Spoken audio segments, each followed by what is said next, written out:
le véritable culte pour remplacer par toute autre chose, sans toi, papa. Seigneur, ils ont installé le faux culte. Ils ont enseigné des fausses lois. Et ils ont conduit le peuple à l'égard. Mais tu as dit dans ta parole que l'Église est l'appui et la colonne de la vérité. Raison pour laquelle, en tant que tel, nous voulons nous lever ce matin pour t'appeler, Seigneur, viens à notre secours, afin que Jézabel quitte l'Église et que le Saint-Esprit prenne le total contrôle. Merci, Seigneur, pour la victoire, parce que cette victoire est déjà acquise au nom puissant de que nous avons prié. Amen. Amen. Amen. Bien-aimé, assieds-toi sur ton trône et établis-toi. Lorsque le moment vient pour nous d'enseigner et de prier contre cet esprit appelé Jézabel, nous devons être doublement vigilants. Parce que les semaines avant, même jusqu'à dimanche passé, nous avons été enseignés dans cette salle sur ce qui concerne les fondements. Et il a été démontré que les fondements de ta vie te portent et te conduisent à la vitesse de leur choix, non à ton rythme. Quand même parfois tu veux aller contre leur désir, ils te renversent, ils te mettent à terre et te demandent où veux-tu aller. Mais par la foi que Jésus-Christ nous donne ne consiste pas simplement à tirer aux montagnes de se déraciner et d'être jeté dans la mer, mais de quitter le fondement ancestral magnifique au fondement de Christ. Parce que le solide fondement de Dieu reste debout. Et ce sont les paroles de Dieu qui servent de cachet, conformément à 2 Timothée chapitre 2 à partir du verset 19. Donc, conformément à ces paroles, le fondement de Dieu reste debout. Et c'est Christ, Jésus-Christ, qui est la pierre angulaire. Donc, à moins qu'aujourd'hui, nous puissions opérer sur un fondement nouveau, nous nous rendrons compte de façon inattendue que nous serons comme ça conduits et entraînés par le fondement négatif de nos vies et de nos familles. Jézabel et le royaume des eaux est une organisation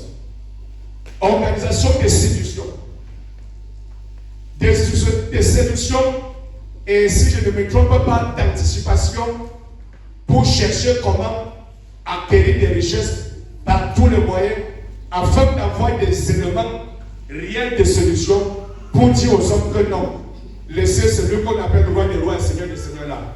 Venez nous voir et nous vous rendrons riches. Donc Jézabel est toujours là en train de proposer les raccourcis. Et c'est la même chose qui se passe parfois dans les églises. Dans une église que c'est Jézabel qui gère, vous allez trouver toutes sortes de choses qu'on peut faire comme commerce du royaume des eaux dedans. Conformément à Apocalypse 8, conformément à Jérémie 51, vous verrez que tout type de commerce qui se font où? À l'église. Et pourtant, à la base, Dieu a dit, ma maison est appelée maison de prière.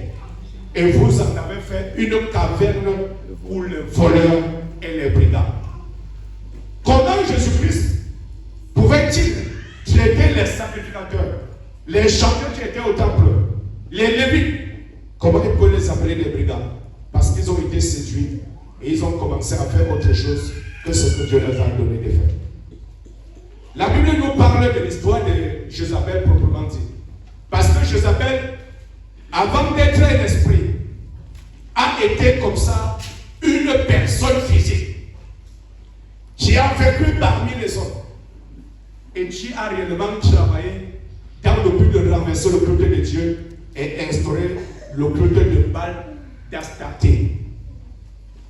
C'est la raison pour laquelle nous allons voir dans le texte tout à l'heure, Élie les a défiés.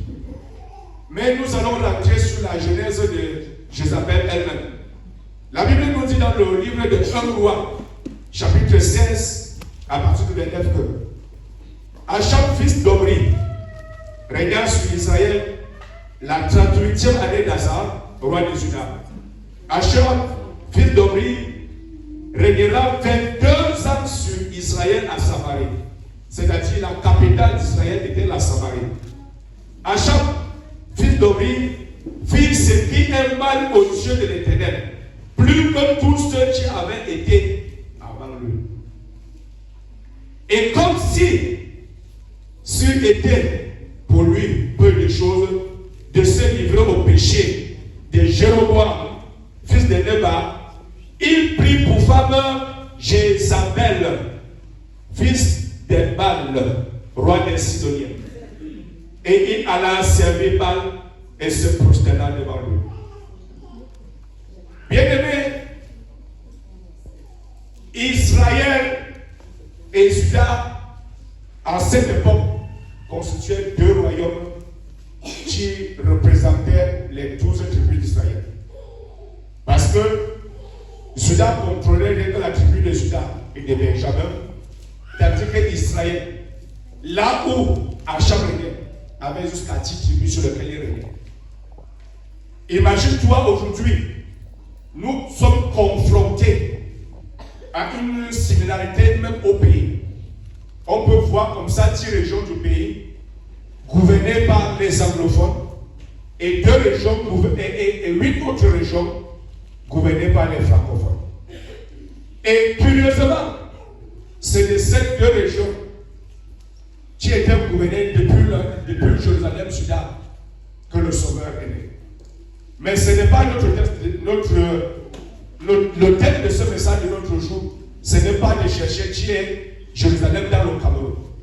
Mais nous voulons nous amener à comprendre que pendant que Achab régnait comme ça sur 10 tribus d'Israël, déjà les péchés qu'il a commis en son temps n'étaient pas suffisants. Il allait prendre la vie d'Esbal, c'est-à-dire quelqu'un qui avait consacré toute sa vie pour servir Baal. Et quand il a pris ses fils et ses filles, ils sont totalement se consacrer à Baal. En sorte que quand ils vont quelque part, c'est Baal qui sera mis en avant. Parce que chaque nation adore son Dieu. Elle était sidonienne.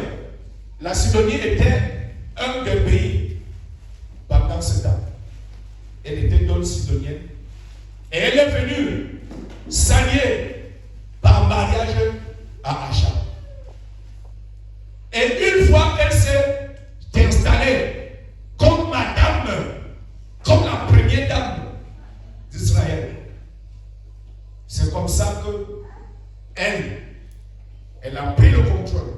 Premièrement, son mari est parti dans le temple de Dieu. Et il a construit un autel pour adorer Baal, là, dans le temple de Dieu.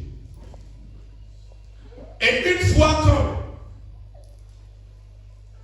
l'autel de Baal et d'Astarté était bâti dans le temple, Dieu ne partage pas sa gloire avec les idoles.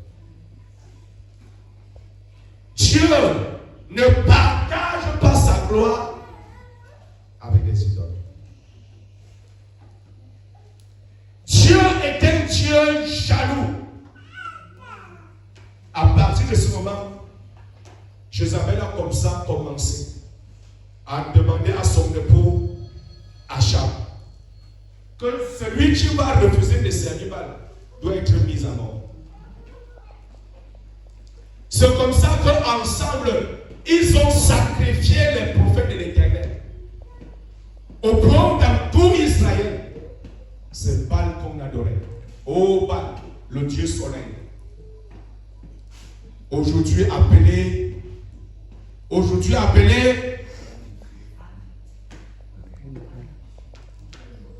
appelé Papa Noël.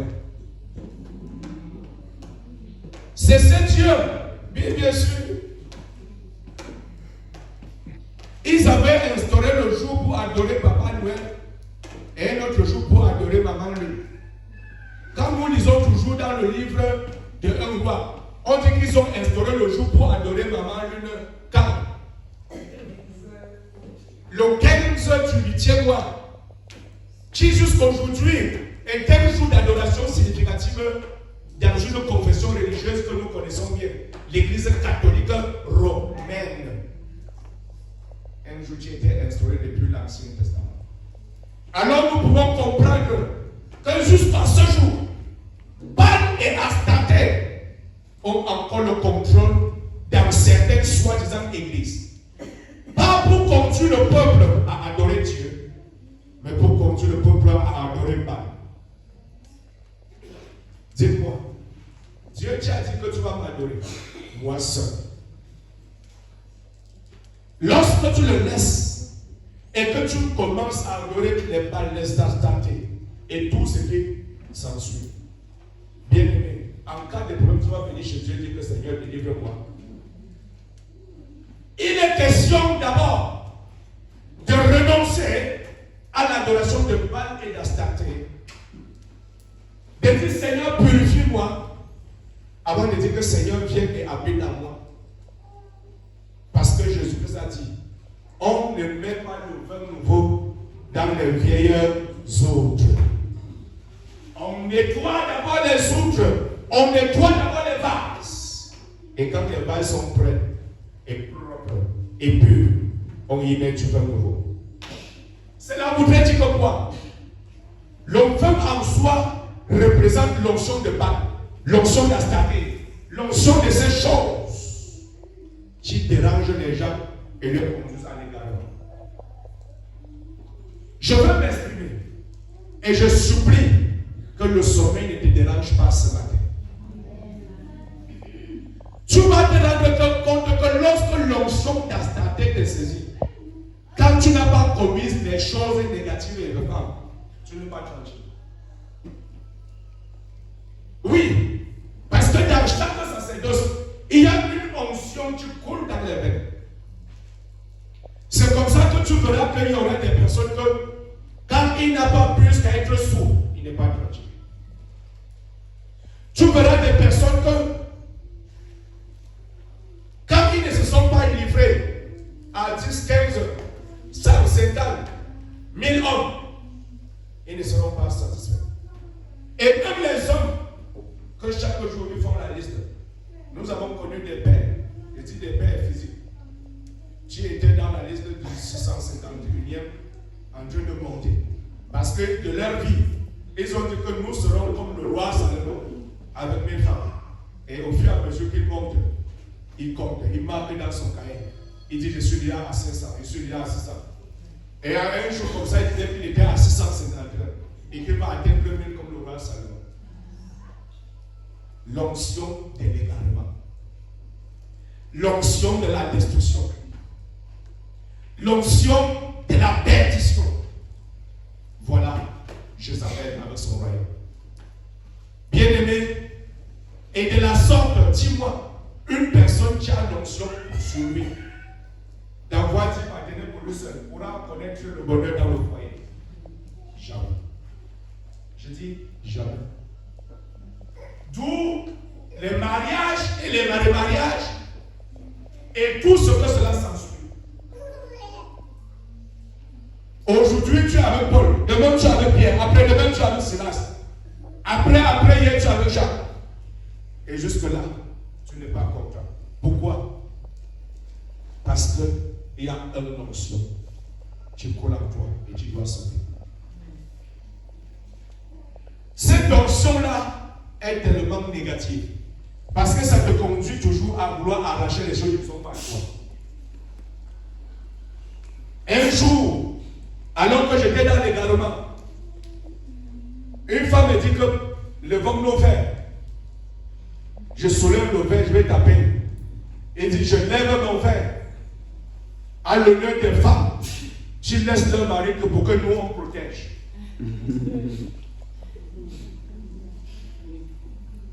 Et ce n'était pas, je dis que c'est là-bas, ce n'est pas l'histoire de quelqu'un d'autre. C'est mon histoire. Je levais mon verre avec une femme. Elle me dit, à l'honneur des femmes, tu laisses leur mari pour que les autres protègent.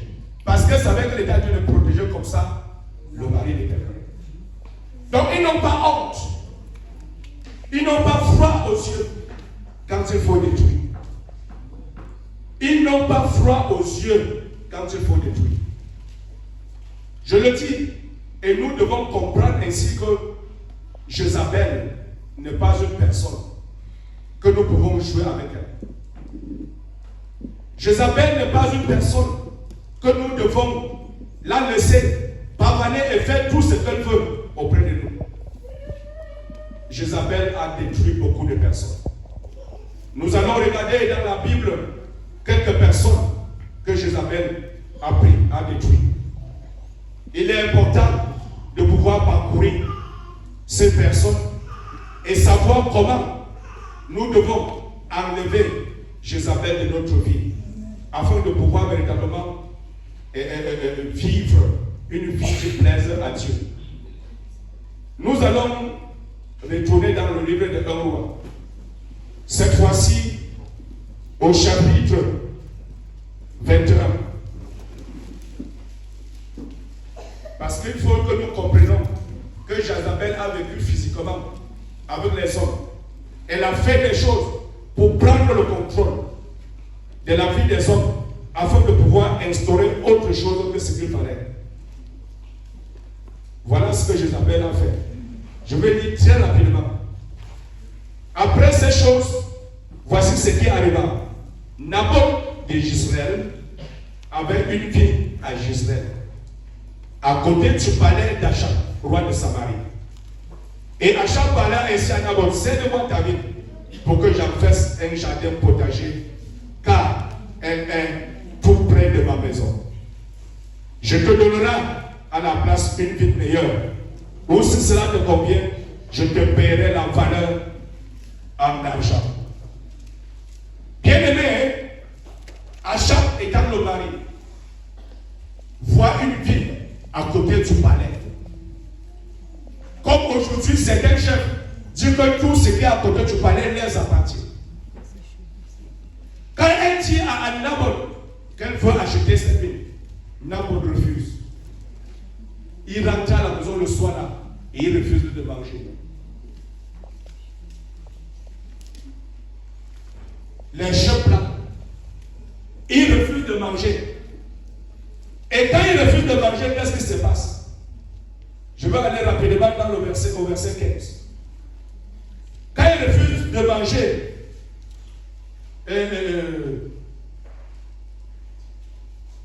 le verset 15, c'est même très loin.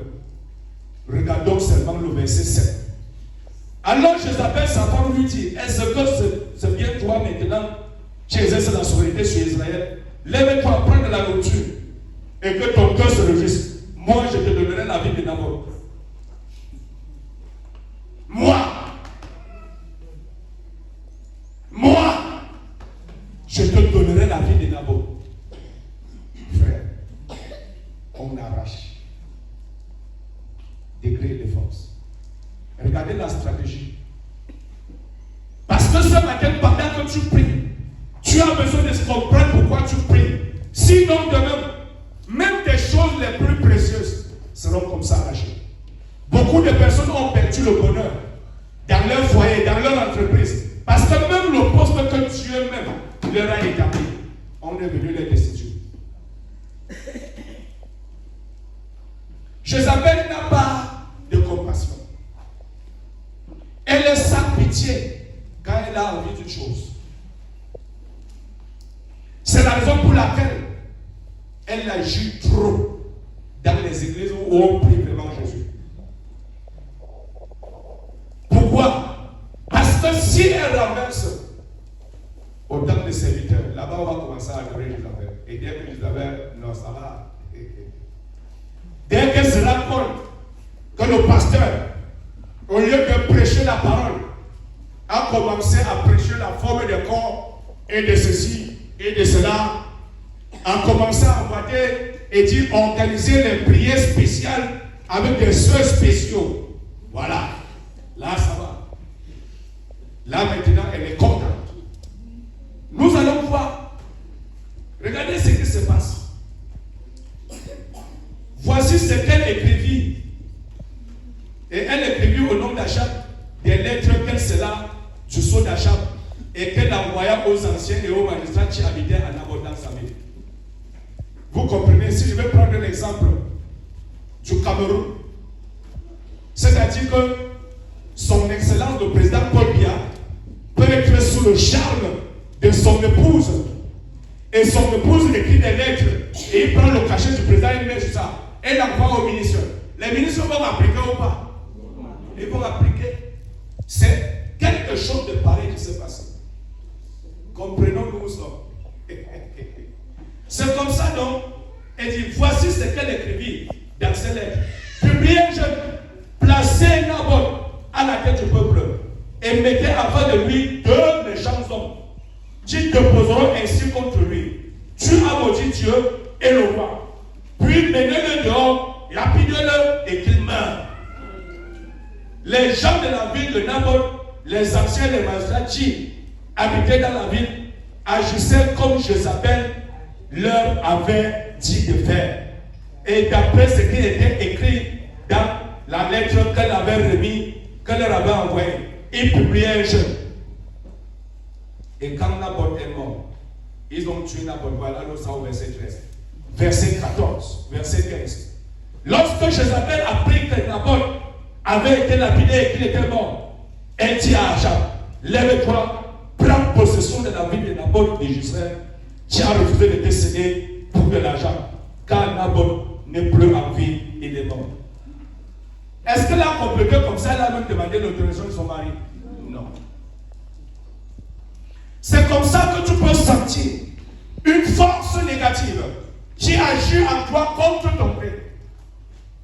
C'est comme ça que tu peux être conduit par un instinct que tu ne connais d'où il vient.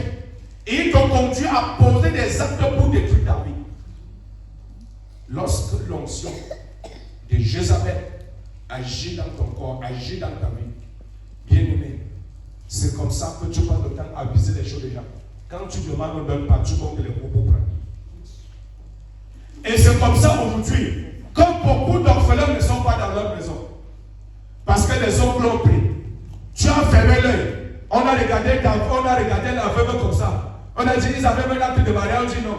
On dit, pour d'autres, même avec l'acte de mariage. Même avec l'acte de mariage, on dit que tu ne vas pas rester ici. Donc notre frère nous avait dit que même les enfants que tu as là ne sont pas ses enfants. Juste parce qu'on veut te destituer de l'héritage des enfants afin de le distribuer comme on veut. Voilà le monde de Jézabel. Voilà le royaume de Jézabel et du monde des autres. Et il faut la grâce, pendant que nous sommes encore jeunes, pendant qu'il est encore temps, de prier et de détruire l'influence, l'impact, les décrets de Jézabel contre nos vies. C'est la même chose dans les ministères. Jézabel se rend compte que vous avez l'intention d'adorer le vrai Dieu. Il injecte son esprit aux personnes. Et ils vont dire dans l'église, ils vont dire que Dieu a-t-il réellement dit que vraiment on ne devrait pas mettre les faux ongles. Je voudrais mettre, écoutez, parce que le Jézabel c'est le monde de la séduction. Dieu a dit que je ne peux pas porter mon collant pour danser comme je veux à l'église. Dieu a-t-il réellement dit que je ne peux pas porter mon pantalon serré, cuit, avec un talon assez haut en tant que femme, pour bien danser à l'église? Allez voir l'église de Jézabel. Oh là là. Bien aimé, la séduction de toutes choses y est établie. Venez dans une église et vous regardez les agents de Jézabel. Parfois, c'est quand le message passe déjà. Parce qu'elle calcule toujours l'heure que le message passe déjà. Et c'est là où elle a, et c'est à l'heure qu'elle arrive à l'église. Et quand elle arrive, elle a un talon qui résonne. Et quand elle est montée sur son char là, elle tape. Tous les regards sont sur elle. Le cœur de roi est séduit. Le roi dit, ah là là, je peux organiser une nuit de prière avec cela. Le pasteur dit, là non, c'est toi que je cherchais. Tu es la femme de mon ministère. Vraiment, je me rends compte que le temps que je faisais le choix là, il y avait quelque chose. Je ne comprends pas.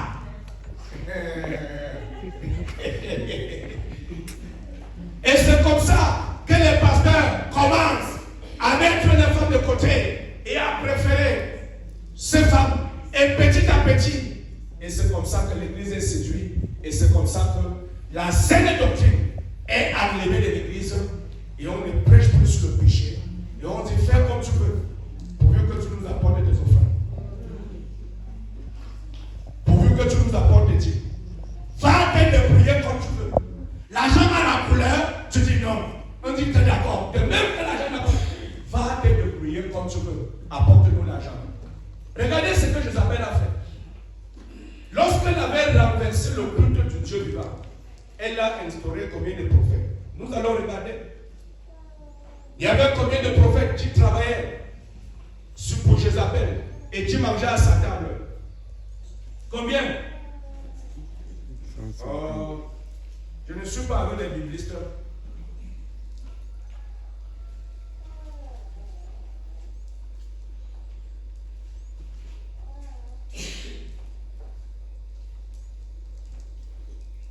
Je ne suis pas avec les biblistes. Nous sommes dans un roi de suite.